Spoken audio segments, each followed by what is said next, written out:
O Expresso Direto exibe agora um resumo das principais falas de Ciro Gomes no seu momento de convenção, de oficialização da sua candidatura à presidência da República. No seu discurso, como o próprio Júnior de Castro falou na matéria dele, o agora candidato à presidência da República criticou os dois principais nomes que disputam a presidência nas eleições deste ano e que aparecem liderando as pesquisas de intenção de voto, que são Luiz Inácio Lula da Silva, do PT, e Jair Bolsonaro, do PL. Apesar de todo o empenho de como enfrentei e corrigi déficits financeiros, acreditem, a minha maior luta, permitam-me a imagem de discurso, foi sempre contra o déficit social. Para a tristeza dos brasileiros, o Brasil está perdendo feio a luta nessas duas frentes. O seu déficit financeiro e o seu dramático déficit social aumentam a cada dia.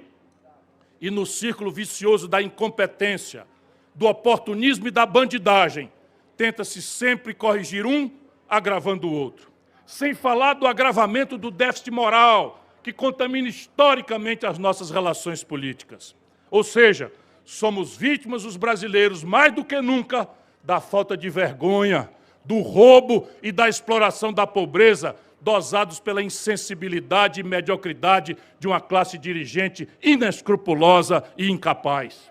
Nunca o país teve um presidente tão insensível e incompetente como o que ocupa atualmente o Palácio do Planalto. Fora Bolsonaro! Usar e emporcalhar.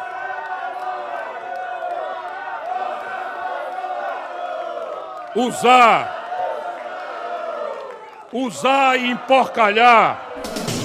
Usar e emporcalhar são os melhores verbos para definir o seu método de permanência. Porque ele não trabalha. A imprensa não chama tanta atenção, mas ele é um grande preguiçoso. Não trabalha, não pensa, não executa nenhuma ação em favor do povo brasileiro. Ele apenas usa como pocilga o belíssimo palácio desenhado por Niemeyer. E parece estar disposto a tudo para fazer dele seu acampamento de guerra híbrida. Eu viajo pelo Brasil inteiro e pergunto às pessoas: vocês conhecem algum grande hospital, uma escola, uma estrada que Bolsonaro tenha feito aqui no seu estado? A resposta é um sonoro não. Pergunto a eles, aos brasileiros, por aí afora, por onde ando: vocês conhecem alguma fábrica, algum grande investimento que Bolsonaro tenha trazido para o seu estado?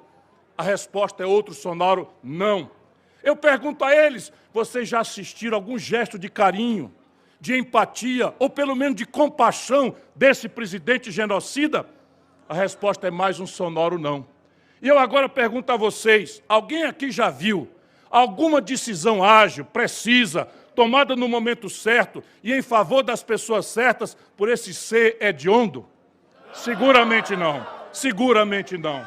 E olha que nessa plateia de amigos e de gente tão querida, e amigas e gente tão querida, há algumas das mais atuantes e bem informadas pessoas da nossa República. Mas todos estamos a ver diariamente um festival de mentiras, agressões, desmandos e manipulações de toda espécie. Assistimos esta semana ao mais horrendo espetáculo de apologia da ditadura e de vexame internacional já feito por um presidente em toda a nossa história. E talvez, eu acredito, na história do mundo moderno civilizado. Vocês viram? O presidente da nossa República chama os embaixadores das potências e nações estrangeiras para esculhambar o nosso país e degradar nossas instituições, que a ele cabe, por juramento constitucional, velar, proteger e fazer respeitar. Esse modelo mal acabado de neoliberalismo tropical começou no Brasil há quase 30 anos. Foi camuflando uma crise crônica, lenta e corrosiva durante os 14 anos do PT, até que ela se tornou aguda e insuportável. Esse modelo econômico de uma elite ao mesmo tempo neocolonizada e neoescravista menosprezou os pobres todo o tempo, seja com políticas sociais compensatórias, ou seja com o mais puro e gelado desprezo. E notabilizou-se pelo privilégio dado aos banqueiros, em detrimento dos que produzem e dos que trabalham.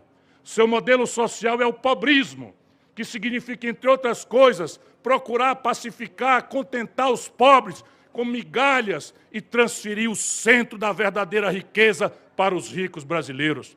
Num banquete dos ricos e resto para os pobres.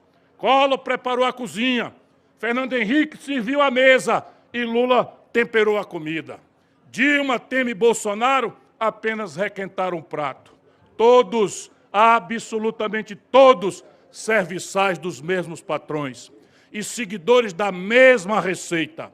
Não se pode negar, porque aqui se cultiva a decência e a honestidade, não se pode negar que durante alguns anos do PT, esse modelo produziu curtos ciclos de crescimento e de atenuação da miséria, mas sempre amparados pela bonança passageira dos preços dos nossos produtos tradicionais no estrangeiro. Sempre meros voos de galinha em um país com céus e horizontes propícios a voos de águia. Como eles nunca fizeram nenhuma reforma estrutural necessária e como eles sacramentaram a forma corrupta de governar, tudo foi aos poucos se desmoronando. E a casa, como sempre, caiu na cabeça dos mais pobres e da nossa esmagada classe média. Infelizmente, nesse país, é sempre o pobre e a classe média que pagam a conta. E a cada dia essa conta está mais alta. Todos os presidentes mantiveram o infame tripé macroeconômico e sua tóxica política de juros, seja por inércia, por incompetência ou por mera submissão ao grande capital nacional e internacional. 125 milhões dos nossos seres humanos. Não é possível que a classe dirigente brasileira, de uma vez por todas, tenha trocado no peito o coração por uma pedra. 125 milhões não estão conseguindo fazer sequer as 3 refeições diárias num dos países que mais produz comida de todo o planeta. 104 milhões vivem só com R$14 ou menos por dia. Quase 11 milhões estão abertamente desempregados. 11 milhões e 800 mil crianças de até 3 anos, na hora crítica de formação da arquitetura do cérebro dos nossos filhos, estão sem creche. E 66 milhões e 600 mil pessoas estão humilhadas, penduradas no SPC e no Serasa. A classe média, que diminui cada vez mais, sofre também com as mensalidades do plano de saúde que saíram de controle, mensalidades escolares, aluguéis ou prestações da casa própria. Há um dado bastante curioso e significativo nisso tudo. Como o modelo econômico e a política social eram frágeis e equivocados, bastou um rápido vendaval de uma direita ainda mais incompetente para destruir por completo o tal legado dos governos autorreferidos de esquerda no Brasil. Um legado de uma fragilidade tão assustadora para quem governou pela generosidade do povo brasileiro por longos 14 anos. Foram 14 anos de oportunidade em que a população brasileira deu ao PT a chance de mudar o Brasil. E aí está o legado. Mesmo assim, eles estão pedindo agora para voltar. Será para produzir mais enganações e inconsistências? Qual é o milagre que pode conseguir que eles façam em 4 anos aquilo que não fizeram em 14 anos? Nenhum milagre pode garantir isso, até porque os santos, ponham muitas aspas nisso, são os mesmos.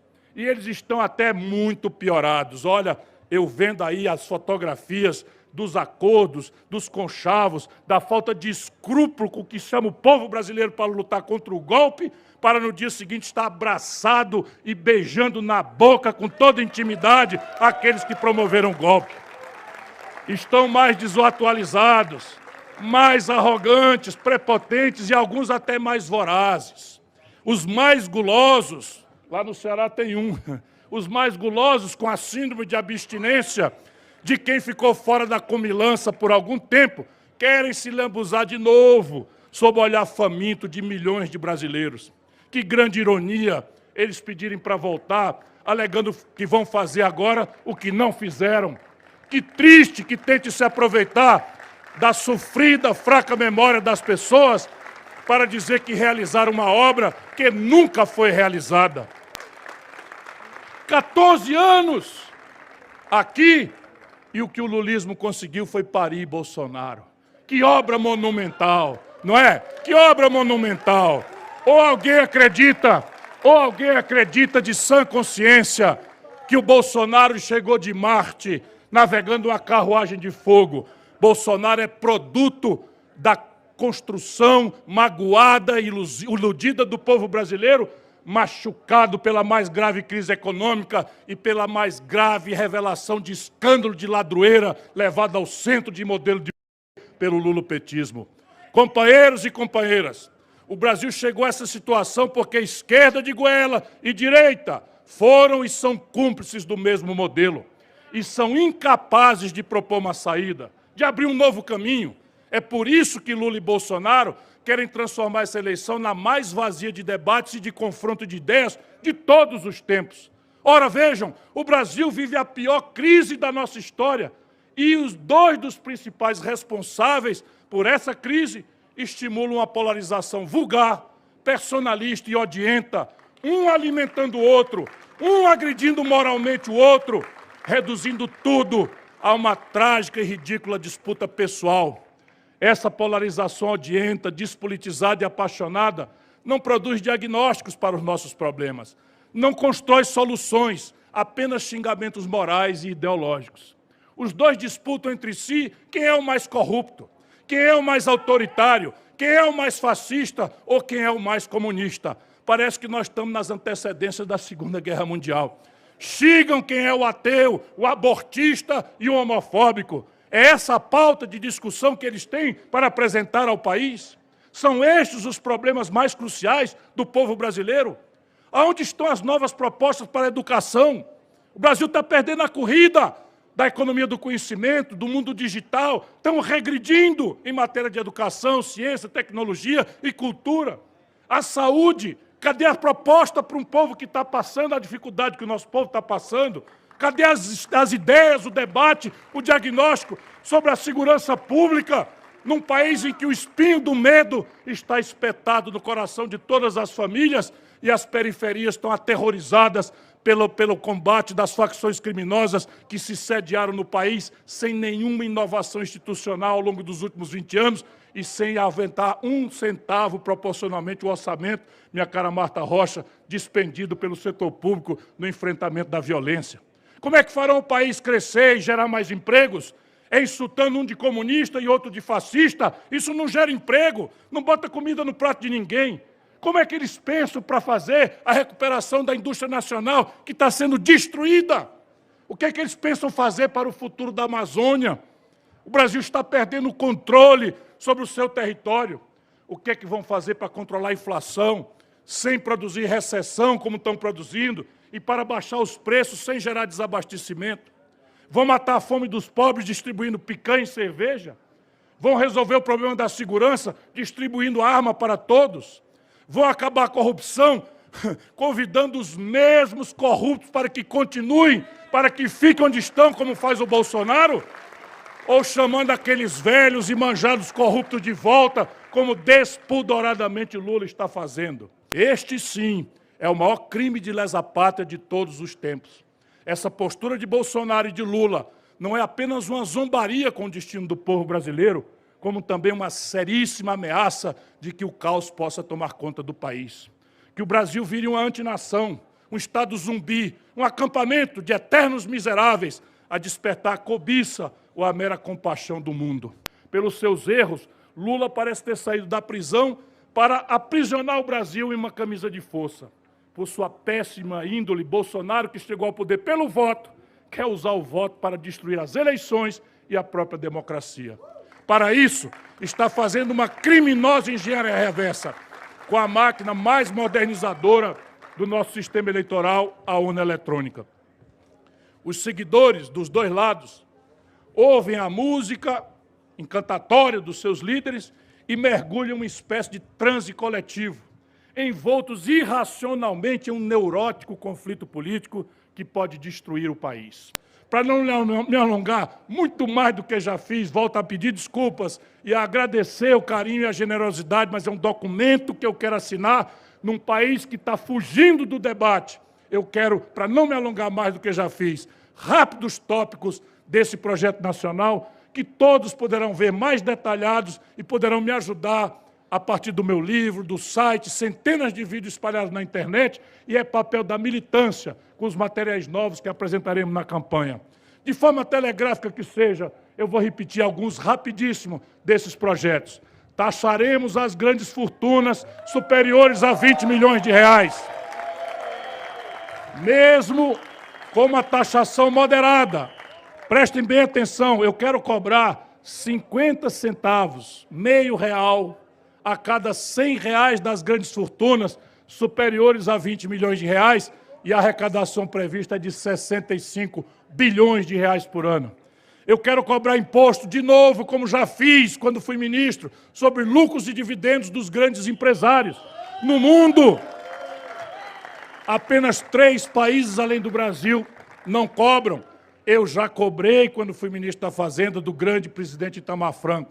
Só esta providência trará mais 50 bilhões de reais aos cofres do governo por ano. Como eu já falei antes, eu vou acabar com a famigerada política de preço dos combustíveis da Petrobras para que o brasileiro volte a pagar em real combustível que hoje compra com base na cotação do dólar no mercado internacional de petróleo. Essa decisão vai impactar todos os setores da economia, além do bolso de toda a população, mas em especial dos motoristas de aplicativos, caminhoneiros e taxistas, sem falar na dona de casa que não pode mais pagar o gás de cozinha.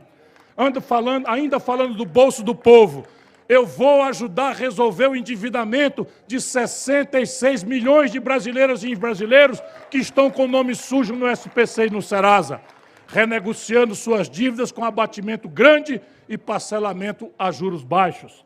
Para vocês terem ideia da importância dessa medida, eu lembro que o consumo das famílias responde por 60% do PIB brasileiro.